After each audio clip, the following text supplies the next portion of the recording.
Hello everyone and welcome back to the channel. So guys, this is your first session for your RBI Grade B plus NABARD Grade A 2024 preparation for English, and this is lecture 1 for your phase 1. So guys, this session is going to be very beneficial for your preparation and for your revision as well.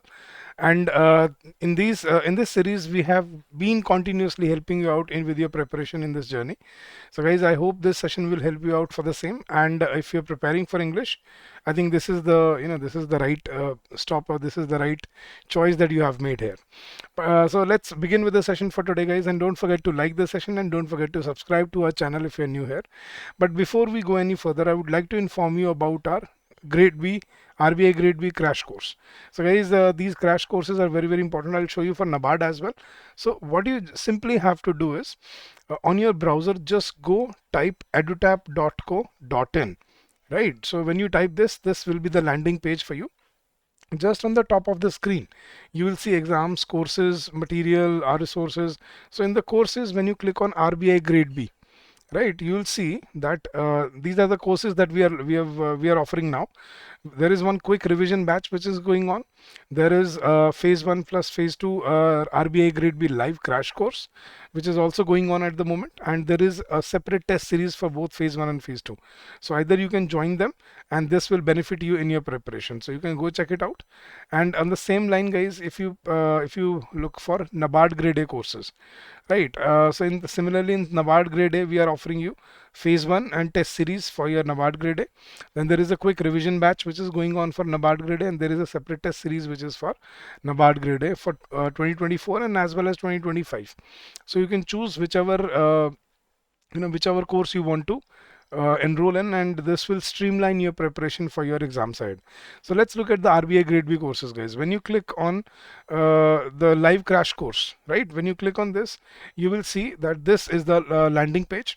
So everything that has been, that is provided to you, that are the deliverables have been mentioned here. So you will get all the live classes along with summary sheets, mind maps, sectional test with every chapter. Then after that, full length test and your current affair magazines will be provided to you. So the course content is provided to you for every subject. What is going to be there? Live classes plus mock tests are going to be there. Then you find your free content for your finance, management, ESI. Then you can see why are we offering you, and you can know more about us and go check out our course. And these are your frequently asked questions, guys. So go check out this course. This is going to be this is going to be extremely useful for you for your preparation in your exam ahead. So let's come back to the session, guys. So today I'm going to teach you something very important and something very interesting, guys. So don't miss out on the session. आज के session में हम बहुत ही interesting और बहुत ही important एक topic cover करने वाले हैं, which is the underlying foundation of your English language, जिससे आपकी पूरी लैंग्वेज बिल्डअप होना शुरू होती है, या जिसको हम बोल सकते हैं this is the foundational lecture for your English part for your phase 1. सो आज हम ग्रामर को डिकोड करना शुरू करेंगे, और आज मेरी गारंटी है अगले आधे घंटे में मैं आपको जितनी आपने पूरी लाइफ में ग्रामर नहीं सीखी होगी उतनी ग्रामर मैं अगले आधे घंटे में सिखाऊंगा आपको. But the only thing that I need from you is participation. और अगर हम इतना एफर्ट डाल रहे हैं, so the least you can do is join our channel and like the video. तो चलो गाइज, सबसे पहले अब इन सेशंस का purpose क्या है. Now in these practice sessions, revision sessions, we are going to cover the concepts of grammar. We are also going to look at the tips and tricks for your reading comprehension, analytical skills, and your understanding ability of your comprehension part. And then I'll also discuss with you some important tips and tricks to practice your vocabulary part in your exam. So let's start with the session today, guys. The topic for today is parts of speech. तो अब ये छोटा सा topic है guys, लेकिन ये इतना important है जो कि कभी स्कूल में नहीं पढ़ाया जाता, कभी हमें लाइफ में नहीं पढ़ाया जाता. बट देखना गाइज, इस एक टॉपिक से आपकी पूरी ग्रामर की अंडरस्टैंडिंग चेंज हो जाएगी. So I will try to be bilingual here so that I am comfortable with both the students who are here for your Hindi language as well as for your English language. So will try to cover both the aspects here, right. तो शुरू करते हैं guys. तो मैं आपको आज एक कहानी सुनाने वाला हूँ, ऐसे कहानी सुनना, और इसके बाद देखना गाइज कि आप पूरी इंग्लिश लैंग्वेज में जितने भी वर्ड्स एग्जिस्ट करते हैं, पूरी इंग्लिश लैंग्वेज में आप सबको समझ पाते हो या नहीं समझ पाते हो. ठीक है, with in one go like that. तो आज शुरू करेंगे और देखना गाइस अगले आधे घंटे में आप पूरी डिक्शनरी को कैसे डिकोड करते हो। तो पार्ट्स ऑफ स्पीच क्या होते हैं गाइस, ये आपका फर्स्ट टॉपिक होता है आपकी ग्रामर का, ये सबसे पहले पढ़ाना चाहिए, लेकिन ये पढ़ाया नहीं जाता अनफॉर्चुनेटली, और इसी वजह से हमारी जो ग्रामर की अंडरस्टैंडिंग है ना, वो बहुत ही मतलब जिसको हम बोल सकते हैं वीक रह जाती है ओवर द ईयर्स। देखो आपने ग्रामर बहुत साल पढ़ी है गाइस, स्कूल में थर्ड फोर्थ क्लास में शुरू होती थी, 10th क्लास तक पेपर में भी आती थी, एग्जाम में। तो लगभग 7-8 साल आपने रिगरसली हर साल ग्रामर पढ़ी है, लेकिन उसमें से याद कितना है आपको, एक बार पूछिए अपने आप से। एग्जैक्टली exactly, ठीक है। तो अब आपको वही 30-40% इंग्लिश तो हम सी बोल लेते हैं, लेकिन जो टेक्निकलिटी है लैंग्वेज की, क्या वो आपको आती है? नहीं। तो वही समझा रहा हूँ इस देखना, अब ये आज मैं आपको ना एक स्टोरी सुनाता हूँ, ठीक है। इस स्टोरी की हेल्प से मैं आपको पूरा पूरा का पूरा ग्रामर का जो कॉन्सेप्ट है वो डिकोड करूंगा, और देखना गाइस ये स्टोरी हमेशा आपके साथ रहेगी। You will never forget this story and you will always be able to use this lecture throughout your life, ठीक है। तो अगर सेशन अच्छा लगेगा गाइस तो don't forget to like the video, ठीक है। तो शुरू करते हैं गाइस। तो टॉपिक है अपना पार्ट्स ऑफ स्पीच, या मैंने लिखा है स्लैश करके पार्ट्स ऑफ सेंटेंस। क्वेश्चन ये है गाइस कि जब भी हम कोई सेंटेंस देखते हैं इंग्लिश लैंग्वेज में, या जो बिल्कुल बेसिक बिल्डिंग ब्लॉक्स हैं इंग्लिश लैंग्वेज के, जिनको हम बोलते हैं वर्ड्स। अब कितने वर्ड्स हैं इंग्लिश लैंग्वेज में और उनको कैसे सीखना चाहिए? देर आर अबाउट रफली about 4 words in English language. 4 से 5 लाख वर्ड्स हैं इंग्लिश लैंग्वेज में, ठीक है, और हर साल ऐड भी होते रहते हैं। तो is it humanly possible to cram or to remember all the words? It is not. आज तक किसी ने याद नहीं किया भाई पूरी डिक्शनरी, किसी को नहीं रटी होगी आज तक, and even they are not looking for Shakespeare out there. तो आपको क्या समझना है, आपको बेसिक अंडरस्टैंडिंग होनी चाहिए अपनी लैंग्वेज की, जो कि आपको ऑलमोस्ट हर सिचुएशन में आपको इतना वो रखे, प्रिपेयर्ड रखे कि आप हर वर्ड को डिकोड कर पाओ। तो आज मैं आपको ना एक कहानी सुनाता हूँ गाइस, और उस कहानी से आपको पूरी इंग्लिश लैंग्वेज की ग्रामर समझ आ जाएगी। तो अब कहानी क्या है गाइस, ये कहानी मतलब ऐसा कोई कहानी वो नहीं है, इट्स अ फिक्टिशियस स्टोरी, लेकिन इसको हम निमोनिक्स की तरह मानते हैं। याद है गाइस, जैसे बचपन में आप ट्रिग्नोमेट्री पढ़ते थे, sine theta cos theta tangent theta, उसके फॉर्मूला कैसे याद होते थे आपको, कैसे कराए जाते थे? याद है, पंडित बद्री प्रसाद हर हर बोले, सोना चांदी तोले। या फिर आपको याद है रेनबो के कलर्स कैसे याद करते थे हम, विब ग्योर। या और बचपन में आ जाओ, सोलर सिस्टम के प्लैनेट्स के नेम्स कैसे याद करते थे? My very educated mother just showed us, ऐसे 9 प्लैनेट्स ऐसे कुछ करके, या जस्ट सर्व्ड अस पिज्जा, ऐसे कुछ अलग अलग तरह के निमोनिक्स होते थे, अलग अलग बच्चों से मैंने सुना है। तो ये निमोनिक्स क्या होते हैं guys, they always stay with you. आपको इतने बड़े हो गए लेकिन अभी भी आपको विबग्य और ये ऐसे ऐसी चीज़ें याद हैं। क्यों? क्योंकि this is what makes your learning interesting and easy for you to retain. तो आज उसी तरह से उसी बेसिस पे आपको एक कहानी सुना रहा हूँ, उस कहानी के बेसिस पे आपको पूरी ग्रामर एक्सप्लेन करूंगा, तो सुनना ध्यान से गाइस। अब होता क्या है, देखो गाइस, जब इंग्लिश लैंग्वेज क्रिएट हुई, तो उनको पता था ये चीज़ कि यार लाखों लाखों वर्ड्स है, और किसी भी इंसान के लिए उनको ये मालूम था किसी भी इंसान के लिए सारे वर्ड्स याद रखना is next to impossible, right. तो उन्होंने क्या किया उन्होंने एक स्मार्ट अप्रोच लगाई। उन्होंने क्या बोला कि यार अब किसी भी इंसान के लिए सारे वर्ड्स याद रखना तो पॉसिबल नहीं है, लेकिन अब हम एक और इजी तरीका बनाते हैं उसको। तो उन्होंने क्या किया, इंग्लिश डिक्शनरी में जितने भी वर्ड्स थे ना, उनको उन्होंने सेग्रीगेट करना शुरू किया, और उन सारे वर्ड्स को उन्होंने 8 कैटेगरीज में डिवाइड कर दिया। मतलब उन्होंने क्या किया, जो एक जैसे वर्ड थे वो एक कैटेगरी में डाल दिए, जो दूसरे वर्ड थे वो दूसरी कैटेगरी में डाल दिए, जो तीसरे एक जैसे वर्ड थे वो तीसरी कैटेगरी में डाल दिए, और यूं करके टोटल अब 8 कैटेगरीज बनाई। और अब क्या कहा कि अगर आपको इंग्लिश लैंग्वेज को ऑर्गेनिकली सीखना है, तो आपको बस ये 8 कैटेगरी सीखनी है, बाकी सारी चीज़ें आपको अपने आप समझ आ जाएंगी। और बचपन से हमें वो 8 कैटेगरी सिखाते रहे, लेकिन कभी हमें समझ नहीं आया। क्यों? द प्रॉब्लम इज उन्होंने हमेशा रटाया आपको, लेकिन आज मैं आपको इनको प्रैक्टिकली यूज़ करना सिखाता हूँ कि इनको यूज़ कैसे किया जाता है अपनी लाइफ में, ठीक है। तो शुरू करते हैं गाइस। कहानी क्या है? कहानी कुछ ऐसे है, एक बार ना एक इंग्लिश की क्लास होती है गाइस, ठीक है। एक बार इंग्लिश की एक क्लास होती है स्कूल में, स्कूल की बात कर रहा हूँ, वही अपने अडोलेसेंस ईयर्स की, टीनेज ईयर्स की बात कर रहा हूँ। तो एक बार एक स्कूल में एक क्लास होती है इंग्लिश की, ठीक है, जिसमें टोटल 8 बच्चे पढ़ते थे। अब ये 8 बच्चे कौन थे गाइस, ध्यान से सुनना, ये 8 बच्चे, वही 8 कैटेगरीज बना रहा हूँ मैं यहाँ पे। इन 8 कैटेगरीज को ना, हर कैटेगरी को एक बच्चा बना रहा हूँ इस क्लास में, just to make a story, just to create a story for you, right. तो ये 8 कैटेगरीज कौन होती हैं, या ये 8 बच्चे कौन होते हैं? These are 8 categories of English language, ठीक है। या जिसको हम सिंपल वर्ड्स में बोल सकते हैं, these are 8 pillars of English grammar, जिस पे आपकी ग्रामर खड़ी होती है। फाउंडेशनल पिलर्स हैं आपकी ग्रामर के ये 8 चीज़ें। अगर आपको ये समझ आ कि आपकी grammar will become very easy for you, ठीक है। तो ये 8 बच्चे basically these are 8 pillars of English language. और अब ध्यान से सुनना, इंग्लिश लैंग्वेज का लिटरली हर वर्ड इन 8 कैटेगरीज में से किसी न किसी एक कैटेगरी में ज़रूर आता है। तो अगर आपको 8 कैटेगरी समझ आ गई, मान के चलना आपको अपनी पूरी लैंग्वेज समझ आ जाएगी, पूरी ग्रामर आपको डिकोड हो जाएगी, इसके बाद आपको और कुछ रटने की ज़रूरत नहीं पड़ेगी। तो कहानी कुछ ऐसे गई, सुनना।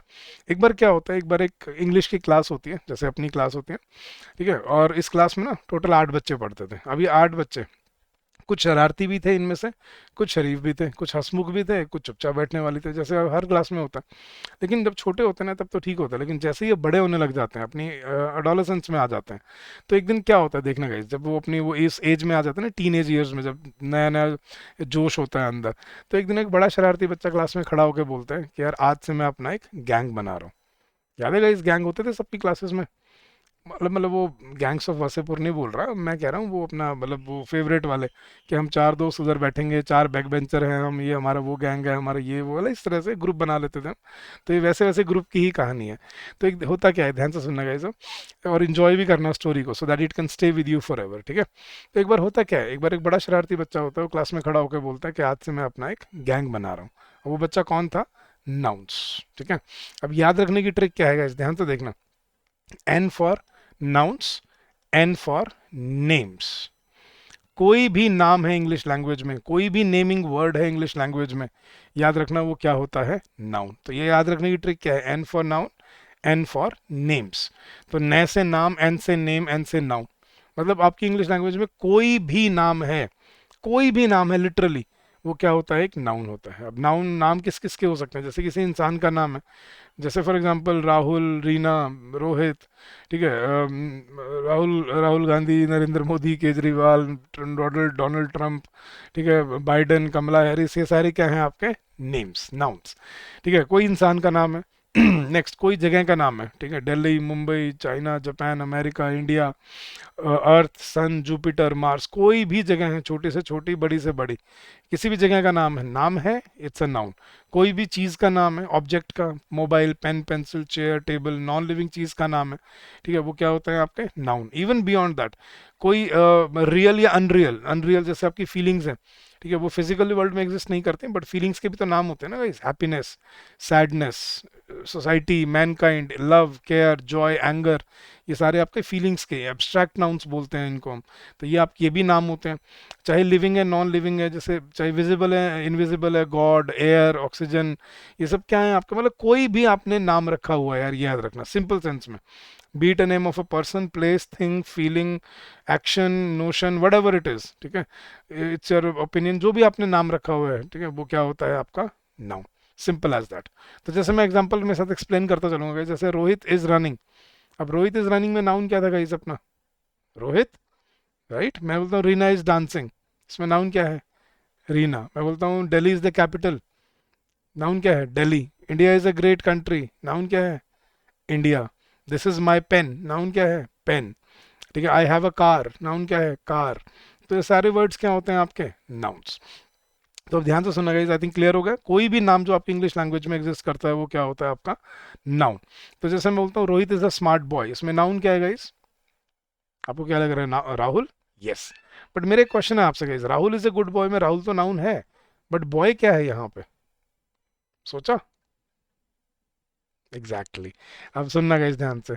अब नाउन भी दो तरह के होते हैं, बॉय भी यहाँ पे नाउन है। नाउन भी दो तरह के होते हैं गाइस, ध्यान से सुनना। कौन से? Common noun and proper noun. Common noun and proper noun क्या होते हैं गाइस? कॉमन नाउन, अब नाम में ही मतलब छिपा हुआ है सभी का। कॉमन, जो सबके लिए कॉमन है, जो सब यूज कर सकते हैं। और प्रॉपर, जो किसी एक का स्पेसिफिक है। तो इसको कैसे डिस्टिंग्विश किया जाता है गाइस, ये देखना। देखना अब आपको कैसे डिसाइड करना है कि कोई नाउन कॉमन होता है, प्रॉपर होता है। सवाल ये है, अब कॉमन क्या होता है गाइस? जो हर हर उस कैटेगरी में हर कोई यूज कर सकता है, ठीक है। फॉर एग्जाम्पल, क्या मैं हर लड़के को रोहित बोल सकता हूँ? नहीं। क्या मैं हर लड़के को राहुल बोल सकता हूँ? नहीं। लेकिन मैं हर लड़के को बॉय बोल सकता हूँ? यस। तो बॉय क्या हुआ हमारा? जो सब यूज कर सकते हैं, कॉमन। लेकिन रोहित क्या हुआ हमारा? प्रॉपर। हाँ जी गाइस, क्या मैं हर लड़की को रीना बोल सकता हूँ? नहीं। लेकिन मैं हर लड़की को गर्ल बोल सकता हूँ? यस। तो गर्ल क्या हुआ? कॉमन। जबकि रीना क्या हुआ? प्रॉपर। समझ आ रहा है? हाँ जी गाइस, क्या मैं हर देश को इंडिया बोल सकता हूँ? नहीं। हर देश को मैं चाइना, अमेरिका, रशिया बोल सकता हूँ? नहीं। लेकिन मैं हर देश को कंट्री बोल सकता हूँ? यस। तो कंट्री क्या हुआ? कॉमन नाउन जो सबके लिए यूज हो सकता है, और इंडिया, चाइना, अमेरिका क्या हुआ है? Proper noun. Correct. For example क्या मैं हर फल को फ्रूट, हर फल को मैंगो बोल सकता हूँ? नहीं। लेकिन मैं हर हर फल को फ्रूट बोल सकता हूँ? यस। देखना गाइस, क्या मैं हर रोड को जीटी रोड बोल सकता हूँ? नहीं। लेकिन मैं हर रोड को रोड तो बोल सकता हूँ, राइट? क्या मैं हर गाड़ी को मर्सिडीज बोल सकता हूँ? नहीं। लेकिन मैं हर गाड़ी को कार बोल सकता हूँ। तो अब ये डिफरेंस आपको समझ आ गया होगा कि कॉमन नाउन जो सबके लिए यूज हो सकते हैं, और प्रॉपर जो किसी एक का होता है। तो दो तरह के नाउन होते हैं इस बेसिकली, कॉमन एंड प्रॉपर। चलो जी, कहानी पे वापस आते हैं। एक बड़ा शरारती बच्चा था जिसने अपना गैंग बना लिया था। कौन था? नाउन। चलो जी, लेकिन क्लास में कभी एक गैंग हुआ है? कभी सुना है एक ही गैंग था? नहीं। एग्जैक्टली तो देखना, ऑपोजिशन में दूसरा लड़का आता है, वो बोलता है ठीक है भाई, तू उधर गैंग बना रहा है तो इधर गैंग मैं बनाता हूँ। ठीक है, वो कौन था? वर्ब्स। अब वर्ब्स क्या होते हैं गाइस? देखना, वर्ब दो तरह की होती हैं बेसिकली आपकी। पहली होती है आपकी हेल्पिंग वर्ब्स। ठीक है, अब इनको बताऊंगा। इनको हेल्पिंग वर्ब्स, या इनका असली जो नाम होता है ना, वो बोला जाता है इनको ऑक्सिलरी वर्ब्स। ठीक है, बट ठीक है, ऑक्सिलरी अजीब सा नाम हो जाता है, तो एक ना सॉफ्ट सा नाम दे दिया है। क्या होता है? Helping verbs. अब ये सिर्फ गिनती के 10 ही होते हैं गाइस। कौन से? इज, एम, आर, वॉज, वर। हाँ जी गाइस, अब एक बार सोच के बताना ये किस लिए यूज होते हैं हेल्पिंग वर्ब्स, बता सकते हो आप? Is, am, are, was, were, has, have, had, will and be. ये होते हैं आपकी 10 गिनती की हेल्पिंग वर्ब्स। अब इनका काम क्या होता है? बहुत सारे स्टूडेंट्स को ये सिखाया जाता है, सर इनसे ये सेंटेंस, इनको हेल्पिंग वर्ब्स क्यों बोलते हैं हम? बहुत सारे स्टूडेंट्स को सिखाया जाता है कि सर ये हेल्प करते हैं सेंटेंस बनाने में, सेंटेंस को हेल्प करते हैं कंस्ट्रक्ट करने में, वर्ब की हेल्प करते हैं, ऐसा कुछ कुछ बोलते हैं। ऐसा कुछ नहीं होता गाइज। इनका काम सिर्फ सेंटेंस का टाइम आइडेंटिफाई, टेंस आइडेंटिफाई करना होता है कि ये सेंटेंस पास्ट में है, प्रेजेंट में है, फ्यूचर में है। Rohit was playing, Rohit is playing and Rohit will be playing. Rohit और प्लेइंग दोनों सेम है, लेकिन इज, वॉज और विल बी से सेंटेंस का टेंस चेंज होता है।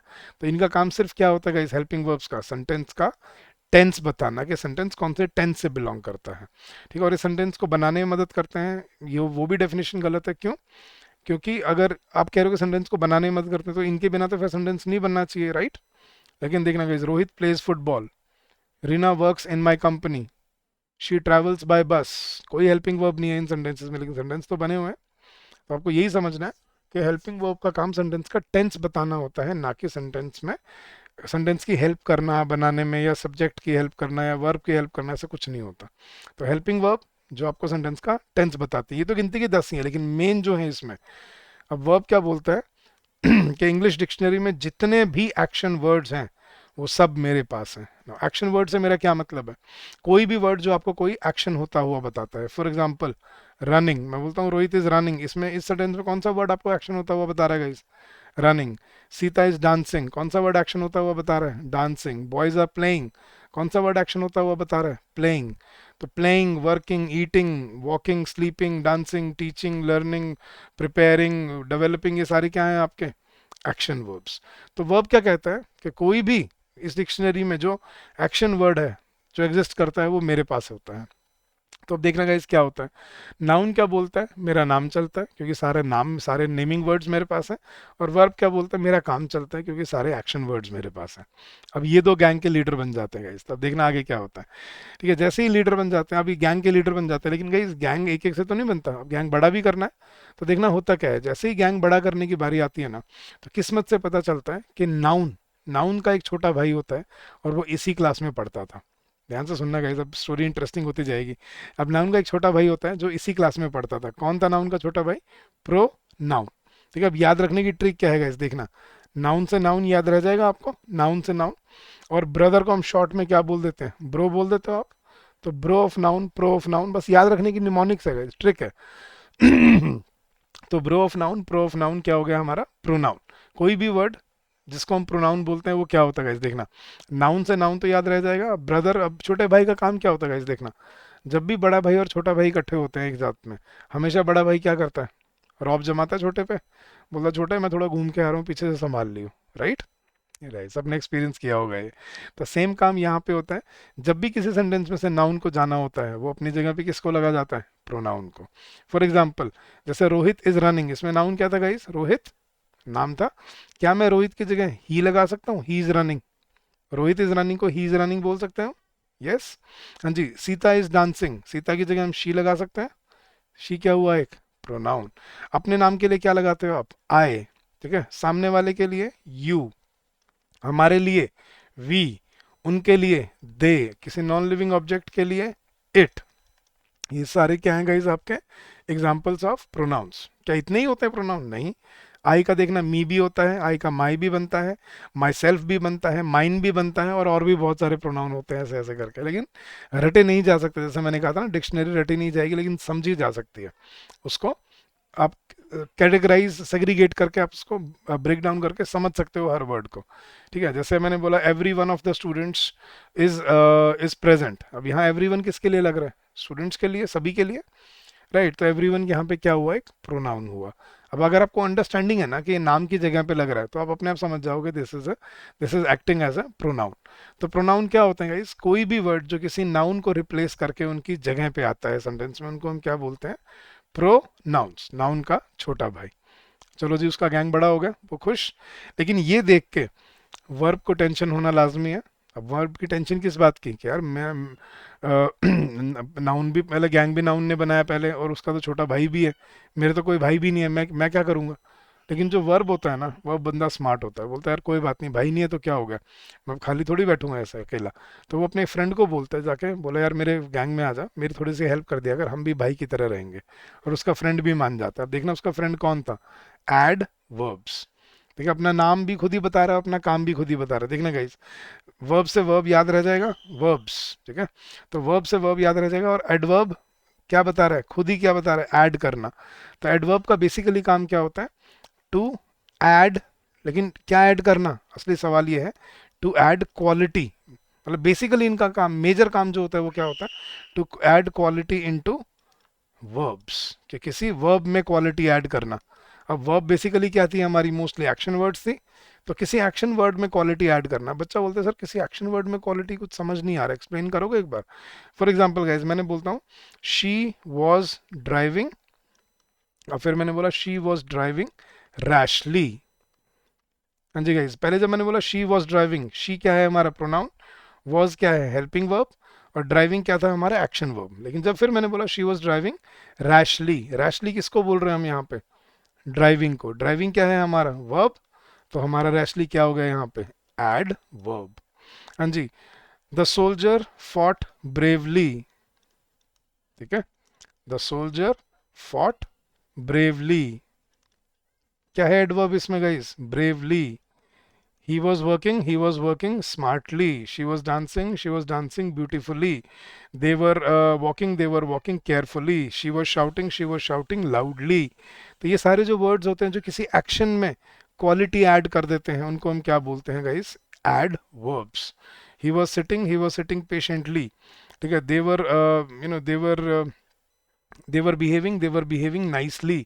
ठीक है, slowly, quickly, randomly, occasionally, frequently, regularly, ये सारे क्या हैं आपके? एडवर्ब्स। तो कोई भी वर्ड जो किसी सेंटेंस में किसी वर्ब की क्वालिटी बढ़ाता है, ठीक है, जैसे he was listening to me, he was listening to me patiently, तो यहाँ पे एडवर्ब क्या हुआ? पेशेंटली। तो कोई भी वर्ड जो किसी एक्शन वर्ड में क्वालिटी बढ़ाता है वो क्या होता है हमारा? Adverbs. चलो जी, उसका गैंग बड़ा हो गया, वो भी खुश। लेकिन ये देख के अब नाउन को जेलसी हो जाती है। अब नाउन बोलता है यार मैं अकेला रह गया, उसको दोस्त मिल गए, मैं तो यहाँ पे अकेला बैठा हूँ मेरे भाई के साथ। तो नाउन भी क्या करता है? उसकी चीटिंग कर लेता है। वो सोचता है यार जैसा वो दोस्त ढूंढ के लाया ना, ऐसा ही दोस्त ढूंढ के मैं ले आता हूँ। तो वो क्या करता है? नाउन बिल्कुल सेम जैसा वर्ब दोस्त ढूंढ के लाया था, बिल्कुल सेम वैसा ही दोस्त ढूंढ के ले आता है। कौन? ये देखो गाइज, एडजेक्टिव्स। अब वही सेम गाइज, एड वर्ब से याद है ना, ऐड करना वर्ब में। एडजेक्टिव से याद रखना, उनका भी काम वही होता है, क्या करना?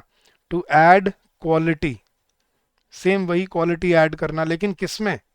जैसे एडवर्ब वर्ब में कर रहे थे, एडजेक्टिव का काम होता है क्वालिटी ऐड करना, किसमें? नाउन या प्रोनाउन में। ठीक है, तो किसी नाउन या प्रोनाउन में क्वालिटी ऐड करने वाले वर्ड्स को हम क्या बोलते हैं? एडजेक्टिव्स। अब बोलते हैं सर एडजेक्टिव्स नाम में क्वालिटी, नाम में कैसे क्वालिटी ऐड कर सकते हैं आप? नाम है वो तो किसी का। आप देखते हैं गाइस, एग्जांपल में एक्सप्लेन करता हूँ। मैं बोलता हूँ Rohit is a smart boy. Rohit is a boy, पहले सेंटेंस देखने guys, Rohit is a boy, और फिर मैंने उसको मॉडिफाई किया, Rohit is a smart boy. यहाँ पे स्मार्ट हमने किसको बोला? रोहित को। रोहित क्या है, नाउन, तो स्मार्ट क्या हुआ हमारा, हाँ जी, adjective. Reena is a girl, Reena is a brave girl, या he was a soldier, he was a brave soldier, brave क्या हुआ यहाँ पे, एडजेक्टिव, वो क्वालिटी ऐड कर रहा है। India is a country, India is a great country, great किसको बोला हमने, इंडिया को, इंडिया क्या है, नाउन, ग्रेट क्या हुआ हमारा, एडजेक्टिव। तो कोई भी वर्ड जो किसी नाउन या प्रोनाउन में क्वालिटी ऐड करता है उन्हें हम क्या बोलते हैं, एडजेक्टिव्स। सही है, उसको भी बड़ा सही दोस्त मिल गया, नाउन को भी, वो भी खुश। लेकिन अब आता है स्टोरी में ट्विस्ट। ट्विस्ट क्या आता है, ध्यान से सुनना। सीक्रेटली, ये गैंग बनने के बाद सीक्रेटली पता चलता है कि एडजेक्टिव और एडवर्ब, ठीक है, ये बचपन के दोस्त होते थे। ठीक है, मतलब ये किसी को पता नहीं था, लेकिन ये बचपन के बेस्ट फ्रेंड्स है, साथ में बचपन से पढ़े हुए, चड्डी बड्डी लंगोटिया यार जिनको हम बोलते हैं। तो ये वो वाले फ्रेंड्स थे और ये साथ में ही बचपन से एक दूसरे के फ्रेंड्स थे। तो अब इनको जब पता चलता है कि आपस में हम अलग अलग गैंग में चले गए हैं, तो वो उसको बोलता है जाके, यार तू उस गैंग में क्यों क्यों चला गया, वो उसको बोलता है तू उस गैंग में क्या कर रहा था। तो वो बोलते हैं यार अब क्या करें यार, गैंग छोड़ दें। बोला यार ऐसे तो बड़ी बेइज्जती हो जाएगी। बोला क्या करें, लड़ाई करें फिर। बोला नहीं नहीं यार, बचपन के दोस्त हैं, लड़ाई कैसे करेंगे। तो बोले क्या करें फिर। तो बोलता है एक तरीका है, देख के वो बोलता है यार किसी को पता तो है नहीं कि हम बचपन के फ्रेंड्स हैं, तो ऐसा करते हैं अलग अलग गैंग में बैठते हैं, किसी को बताएंगे नहीं हम बचपन के फ्रेंड्स हैं, लेकिन हम चुपके अंडर द टेबल एक दूसरे के साथ एक दूसरे की हेल्प करते रहेंगे। कैसे, आपस में वर्ड्स शेयर करके। तो क्या करते हैं गाइस, वो चुपके चुपके बिना किसी को बताए वही वर्ड्स जो किसी सेंटेंस में एडजेक्टिव होते हैं ना, देखना गाइस, वही वर्ड्स किसी सेंटेंस में, दूसरे सेंटेंस में जाके क्या बन जाते हैं, एडवर्ब बन जाते हैं, अपने पीछे एल वाई लगा के। ठीक है, जैसे अब मैं आपको सिंपल सी एक इक्वेशन दे रहा हूँ, adjective plus L Y becomes an adverb. अब ये 99% एडवर्ब्स को सीखने का तरीका है। जैसे smart, he is a smart boy लेकिन ही इज वर्किंग स्मार्टली। अब इस सेंटेंस में देखना guys, he is a smart boy, smart यहाँ पे क्या था, एडजेक्टिव, क्योंकि हम ही को, प्रोनाउन को स्मार्ट बोल रहे थे। लेकिन ही इज वर्किंग स्मार्टली, अब स्मार्टली क्या हो गया, अब वो वर्किंग को बोल रहा है, अब वो एडवर्ब हो गया है। हाँ जी, he was a brave soldier, यहाँ पे ब्रेव क्या है, सोल्जर के लिए बोल रहे हैं, एडजेक्टिव है। And the soldier fought bravely, ये देखो हमने किया था यहाँ पे, ब्रेवली क्या हो गया, एडवर्ब। ग्रेट, ग्रेटली, ठीक है, स्लो, स्लोली, क्विक, क्विकली। तो एडजेक्टिव से ही सारे एडवर्ब, मोस्टली एडवर्ब्स बनते हैं गाइस, देखना। Random, randomly, regular, regularly, nice, nicely, ठीक है, स्लो, स्लोली। लेकिन मैंने बोला 99%, 100% नहीं। अब देखना गुड का क्या होता है, अब गुड का गुडली नहीं होता। ठीक है, अब 99% मैंने क्यों बोला, 99% आपको यहाँ समझ आ जाएंगे, लेकिन जो 1% है ना एक्सेप्शंस, ठीक है, वही इंपॉर्टेंट है एग्जाम पॉइंट ऑफ व्यू से, और वही आपको चैप्टर्स में कवर करने होते हैं। एक्सेप्शंस पे ही आपके ज़्यादा क्वेश्चंस बनते हैं, लेसर नोन रूल्स ही आपके ज़्यादा इंपॉर्टेंट होते हैं इन सेशंस में, सॉरी इन एग्जाम्स में। तो गाइज देखना, जैसे मैं बोलता हूँ, देखना गाइज, फाइनल एग्जाम्पल मैं बोलता हूँ, she is a beautiful dancer. यहाँ हमने ब्यूटीफुल किसको बोला है, शी को, she is a beautiful dancer, बहुत सुंदर डांसर है वो। तो ब्यूटीफुल क्या हुआ हमारे यहाँ पे, adjective. And she was dancing beautifully, अब किसको ब्यूटीफुली बोल रहे हो आप, शी वॉज डांसिंग ब्यूटीफुली, अब उसकी डांसिंग को बोल रहे हो। तो अब ब्यूटीफुली क्या हो गया आपका, एडवर्ब। तो वही ब्यूटीफुल एक सेंटेंस में एडजेक्टिव था, वही ब्यूटीफुली दूसरे सेंटेंस में क्या बन गया, एडवर्ब बन गया। तो एडजेक्टिव और एडवर्ब ऐसे वर्ड शेयर करते हैं आपस में Chupke Chupke under the table. तो बताना गाइज मुझे इस वीडियो के कमेंट सेक्शन में, आपको ये चीज़ पहले पता थी या नहीं पता थी, मतलब कॉन्शियसली पता थी या नहीं पता थी कि जो एडजेक्टिव होता है वो एडवर्ब भी बन जाता है। आधे ज़्यादा बच्चे तो बोलेंगे कि तो सर हमें तो यही याद नहीं था एडजेक्टिव क्या होता है और एडवर्ब क्या होता है, राइट। लेकिन आपकी पूरी ग्रामर रिफ्रेश हो जाएगी अब इसके बाद। चलो गाइस कहानी पे वापस आते हैं। अच्छा कितने बच्चे थे इस क्लास में टोटल, 8, राइट। ये 1 2 3 4 5, ये तो 5 ही हुए, अब 3 का है। और क्वेश्चन ये वो किसके गैंग में जाएंगे, ठीक है, तो इनके गैंग वैंग बन जाते हैं गाइस। लेकिन ये जो 3 शरीफ बच्चे होते हैं आखिर में, अब शरीफ बच्चे भी तो होते हैं ना क्लास में, कि भाई हमें किसी गैंग में नहीं जाना, हमें लफड़े में नहीं पड़ना, टीचर सस्पेंड कर देगी, प्रिंसिपल डांटेंगे, मम्मी पापा बोलेंगे। तो 3 शरीफ बच्चे होते हैं, वो बोलते हैं हम किसी गैंग में नहीं रहेंगे, हम अपना इंडिपेंडेंट काम करेंगे, हमारा अपना काम है और हम अपनी पढ़ाई करेंगे और अपने आप से काम रखेंगे। तो पहला शरीफ बच्चा कौन था गाइस, देखना सबसे पहला, जो किसी कैटेगरी से किसी गैंग में बिलोंग नहीं करता, प्रेपोजिशन। ठीक है, नाम में ही मतलब, देखना नाम में ही मतलब छिपा हुआ गाइस, प्री पोजिशन, प्रेपोजिशन। तो वो वर्ड जो आपको किसी की पोजीशन बताते हैं, देखना गाइस, मैंने बोला आई एम एट होम, किस वर्ड ने बताया कि मैं घर पे हूँ, एट। तो एट क्या हुआ मेरा एक प्रेपोजिशन, ठीक है। She is in the kitchen, किसने बताया किचन के अंदर है, in. I am going to Delhi, किसने बताया मैं दिल्ली को जा रहा हूँ, टू, ठीक है। The bag is under the table, किसने बताया टेबल के नीचे है, under. Water tank is above the roof. तो ये जो वर्ड्स होते हैं guys, in, on, at, for, from, by, with, to, aside, beside, under, towards, across, through, beneath, underneath, ये सारे जो, और पता नहीं कितने सारे और हैं, रटे नहीं जा सकते लेकिन समझे जा सकते हैं, जो आपको किसी की पोजीशन बताते हैं। Across the room, through the window, under the bed, over the wall, into the well. तो ये सारे आपके प्रेपोजिशंस होते हैं जो आपको क्या बताते हैं, सब्जेक्ट की with respect to object position क्या है। तो इन्हीं को हम क्या बोलते हैं, आपके प्रेपोजिशंस। याद रह जाएगा, समझ तो आ गया ना। दूसरा शरीफ बच्चा गाइस, कंजंक्शन। अब नाम से ही मतलब छिपा होगा इस, देखना एक बार, जंक्शन। जंक्शन करना क्या होता है guys, what is the meaning of the word junction, जोड़ना। तो कंजंक्शन जो वर्ड बना है वो दो वर्ड से जुड़ के बना है, कनकरेंट जंक्शन। तो कनकरेंट जंक्शन का मतलब क्या है, वो वर्ड्स जो दो सेंटेंसेस को कनेक्ट कर देते हैं, इनको कनेक्टर्स भी बोल देते हैं या कंजंक्शंस भी बोलते हैं इनको। कंजंक्शन इनका फॉर्मल नाम है, कनेक्टर्स वर्ड हम अपने अपने खुद की लैंग्वेज में बोल देते हैं। तो ये कनेक्टर्स कहलाते हैं, जो वर्ड्स जोड़ते हैं दो पार्ट्स को, जैसे and, but, because, so, therefore, hence, ये सब क्या है आपके कंजंक्शंस, जोड़ने का जो काम करते हैं। And, as well as, along with, together with, besides, then either or, neither nor, not only but also, ये सारे therefore, altogether, nonetheless, nevertheless, in spite of, instead of, ये सब क्या हैं आपके कंजंक्शंस। तो जो वर्ड दो पार्ट्स को जोड़ने का काम करते हैं उन्हें हम क्या बोलते हैं, कनेक्टर्स या कंजंक्शंस, ठीक है। तो ये था आपका दूसरा शरीफ बच्चा। और last but not the least guys, देखना अगर आप कोई ग्रामर की बुक पढ़ोगे ना, तो उनमें आपको जो 8th कैटेगरी बताई होती है ना गाइस, वो आपको मैं इधर नीचे लेफ्ट कॉर्नर में लिख रहा हूँ, वो उन्होंने बताई होती है इंटरजेक्शंस।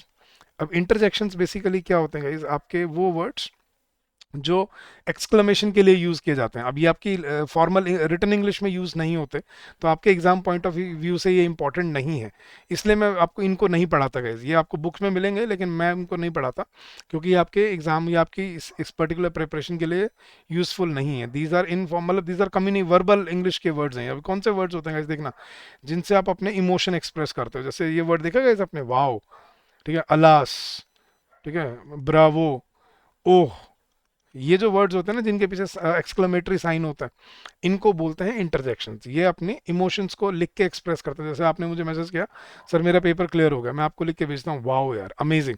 अब ये होते हैं इंटरजेक्शन, जो आप इमोशन को मैं अपने दिखा रहा हूँ आपको, बट ये फॉर्मल रिटर्न इंग्लिश में नहीं आते, तो इसलिए ये एग्जाम के लिए इंपॉर्टेंट, एग्जाम के लिए यूजफुल नहीं है। तो मैं इस 8th कैटेगरी को चेंज कर रहा हूँ आपके लिए यहाँ पे, सो दैट यू कैन मतलब लर्न अ बेटर कैटेगरी। तो यहाँ पे जो मैं आपको 8th कैटेगरी पढ़ाने वाला हूँ गाइस, वो कौन सी है, आपकी ग्रामर की 8th कैटेगरी, क्लास का सबसे छोटा लेकिन सबसे किफ़ायती बच्चा। सबसे छोटा क्यों, गिनती के सिर्फ 3 होते हैं, और सबसे किफ़ायती क्यों, इंग्लिश लैंग्वेज में सबसे ज़्यादा यूज़ होने वाले वर्ड्स हैं, कौन से, आर्टिकल्स। ठीक है, याद कैसे रहेगा गाइस, देखो ए से शुरू हो रहा है, तो याद रखना कौन से होते हैं आर्टिकल्स, ए, एन और द। अब वैसे तो गाइस अगर आप ग्रामर में पढ़ोगे ना, तो आर्टिकल्स एडजेक्टिव्स के अंडर ही डिटर्मिनर्स में आते हैं, लेकिन हम इनको अलग से पढ़ते हैं क्योंकि इनके रूल्स बहुत ज़्यादा हैं, ठीक है, और इनकी यूजेज भी बहुत ज़्यादा वास्ट है। जैसे मैं आपको एग्जांपल देता हूँ गाइस, देखना, एक सेंटेंस में दो दो तीन तीन बार ये यूज़ हो जाते हैं। जैसे मैं एग्जांपल देता हूँ आपको, वो वाला, वो अपनी कोटेशन सुनिए, an apple a day keeps the doctor away, right. अब इसमें देखना 3 बार आर्टिकल यूज हो रहा है, और तीनों का यूज बिल्कुल अलग अलग है। An apple a day keeps the doctor away. तो एन एप्पल का मतलब यहाँ है, क्या क्या है यहाँ पे, one apple. An apple means one apple, quantity वाला। तो an apple means one apple, a day मतलब पर डे, मतलब एवरी डे। यहाँ अ का यूज क्या है, पर के हिसाब से, मतलब एवरी डे। तो one Apple every day keeps the doctor away. अब द डॉक्टर का यहाँ पे क्या मतलब है, the is used here for the profession, ठीक है, नेम ऑफ द प्रोफेशन। तो हर आर्टिकल का अलग अलग यूज होता है गाइज, और अलग अलग आपको उसको समझना होता है, इसलिए हम इनको अलग से पढ़ते हैं। और गाइज ये जो हम अब अपने क्रैश कोर्स या हम जो क्विक रिवीजन बैच कर रहे हैं, उनमें हम ये टॉपिक्स कवर करते हैं और ये सारी चीज़ें आपको ऐसे ही एक्सप्लेन करते हैं। तो आई होप ये रिवीजन सेशंस में आपको हेल्प मिली होगी समझने में कि ग्रामर कैसे बिल्डअप की जाती है गाइज। तो अब ध्यान से सुनना गाइज, ये वो 8 कैटेगरीज हैं जिसमें आपके इंग्लिश लैंग्वेज का लिटरली हर वर्ड आ जाता है। लिटरली बोल रहा हूँ, लिटरली हर वर्ड आ जाता है। कोई सेंटेंस देखना आप बना के, ठीक है, the prime minister gave an amazing speech. The क्या है, article, prime minister noun, gave action, an फिर से आर्टिकल, अमेजिंग स्पीच तो अगर पहले ये देखना है कि अमेजिंग क्या है, तो पहले ये देखो स्पीच क्या है। ठीक है, अब अमेजिंग एल वाई नहीं लगा हुआ, तो amazing is an adjective, right, वो आपको समझ आ गया, वो क्वालिटी ऐड कर रहा है। तो स्पीच क्या है? स्पीच हम किसको बोलते हैं? देखो, पार्ट्स ऑफ स्पीच, भाषण को बोलते हैं speech, which is a noun. ठीक है, आपको लग रहा होगा सर स्पीच तो वर्ब नहीं है, देखो भाई स्पीक वर्ब होता है, स्पीकिंग। आईएनजी लगा के देखा करो वर्ड के पीछे, अगर वो वर्ब है उसमें आईएनजी लगेगा, स्पीकिंग, वर्किंग, प्लेइंग। लेकिन स्पीच के पीछे लगा के देखना, स्पीचिंग होता है? नहीं। ठीक है, तो ये आपको समझना है, ऐसे डिसाइड किए जाते हैं छोटी छोटी चीजें। तो स्पीच इज अ नाउन, अगर स्पीच नाउन है तो अमेजिंग क्या हो गया? एडजेक्टिव। ठीक है, India is developing at a fast pace, India proper noun, is helping verb, developing action verb, at preposition, a article, fast, pace. तो अगर मुझे फास्ट ढूंढना है तो पहले ये पता होना चाहिए पेस क्या है, नाउन या वर्ब? पेस, पेसिंग नहीं, पेस क्या है? गति, नाउन। तो फिर फास्ट क्या हुआ? एडजेक्टिव। तो ठीक है, तो ऐसा आप लिटरली डिक्शनरी का हर वर्ड आइडेंटिफाई कर पाओगे आज के बाद, अगर आपको ये स्टोरी सही समझ आई है तो गाइज। तो गाइज अगर आपको अच्छा लगा, मज़ा आया, तो गाइज बताना इस वीडियो के कमेंट सेक्शन में कि how was the experience, how was the session, and please do share your feedback and input with us as well. तो guys that was it for this session. अब guys आप इस इन्हीं इन्हीं चीज़ों को अगर आप अपने दिमाग में, ठीक है, रख सकते हो विदाउट राइटिंग अ वर्ड, अगर पेपर नोटबुक के बिना अगर आप याद रख सकते हो ये नाउन है, ये वर्ब है, ये एडजेक्टिव है, figuring out concepts of grammar will become very easy for you. और इस पेपर में ग्रामर बहुत इंपॉर्टेंट रोल प्ले करते हैं, is not just for phase one, but I am talking about phase two. ठीक है, वहाँ पे डिस्क्रिप्टिव इंग्लिश में जब आपको पूरा एस्से लिखना पड़ेगा, प्रेसिव लिखनी पड़ेगी, तब आपको पता चलेगा ग्रामर कितनी इंपॉर्टेंट है। तो अगर आपको ग्रामर डेवलप करनी है, start today and you can develop it in a very short span of time. अगर आप आधे घंटे में अपने 8 साल, बचपन के 8 सालों की ग्रामर सीख सकते हो, तो आई थिंक आप 10 दिनों में, 15 दिनों में बहुत कुछ सीख सकते हो गाइस। तो go for it, gate benefited from this, and I am sure you will do very well in the long run. Clear हो गया गाइस? तो ये था टॉपिक, था आपका पार्ट्स ऑफ स्पीच। अब ऐसे ही करके हम इन सेशंस में आपको और बहुत सारे कॉन्सेप्ट्स ऐसे कवर कराएंगे, इंपॉर्टेंट टॉपिक्स कवर करेंगे, and I am sure the sessions will help you out.